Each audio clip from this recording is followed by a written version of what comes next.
సుందరాయ శుభాంగాయ మంగళాయ మమోజసే సింహశైల నివాసాయ శ్రీ నృసింహాయ మంగళం. శ్రీ శ్రీ శ్రీ వరాహలక్ష్మి నృసింహస్వామి వారి సన్నిధానంలో వైశాఖ బహుళ చవితి సోమవారం పూర్వాషాఢ నక్షత్రం మే 27వ తారీఖు యథావిధిగా 4 గంటల నుంచి 4:30 గంటల వరకు సుప్రభాత సేవ.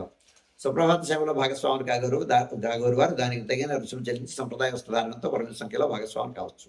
4:30 గంటల నుంచి 6:30 గంటల వరకు ప్రాతరారాధన.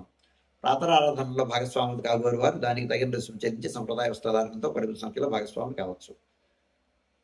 ప్రాతరారాధనలో భాగంగా నిత్యవేద పారాయణం, ఉపనిషత్ పారాయణం, దివ్యప్రద సేవాకాలం, అనంతరం ధూపసేవ సమయంలో చతుర్వేద పారాయణం, శ్రీరామాయణం, భారతం, భాగవతం, విష్ణుపురాణం, క్షేత్ర మహత్యం, వరాహపురాణం, శ్రీభాష్యం, భగవతోష్యం మొదలైన గ్రంథాలన్నీ పారాయణం చేయడానికి ఉపక్రమిస్తారు.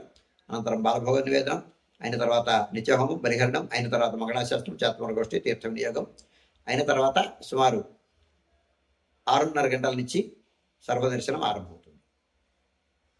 7:30 గంటలకు శాస్త్రామార్చనం, 8:30 గంటలకు ఆర్జిత గరుడ సేవ, 9:30 గంటలకు ఆర్జిత నిత్య కళ్యాణం ఆరంభమవుతాయి. ఆయా సేవల్లో భాగస్వాములు కాగోరు వారు ఆయా సేవలకు తగిన రుసుము చెల్లించి సంప్రదాయ వస్త్రధారణతో పరిమిత సంఖ్యలో భాగస్వాములు కావచ్చు. 11:30 గంటల నుంచి 12:15 వరకు మహానివేదనం, రాజభోగ నివేదనం. ఈ సమయంలో భక్తుల యొక్క దర్శనములు నిలుపుదల చేయడం జరుగుతుంది. 12:15 నుంచి 2:30 గంటల వరకు సర్వదర్శనం, 2:30 గంటల నుంచి 3 గంటల వరకు మధ్యాహ్న విరామం. ఈ సమయంలో భక్తుల యొక్క దర్శనములు నిలుపుదల చేయడం జరుగుతుంది. మధ్యాహ్నం 3 గంటల నుంచి రాత్రి 7 గంటల వరకు సర్వదర్శనం. రాత్రి 7 గంటల నుంచి 8:30 గంటల వరకు రాత్రి ఆరాధన.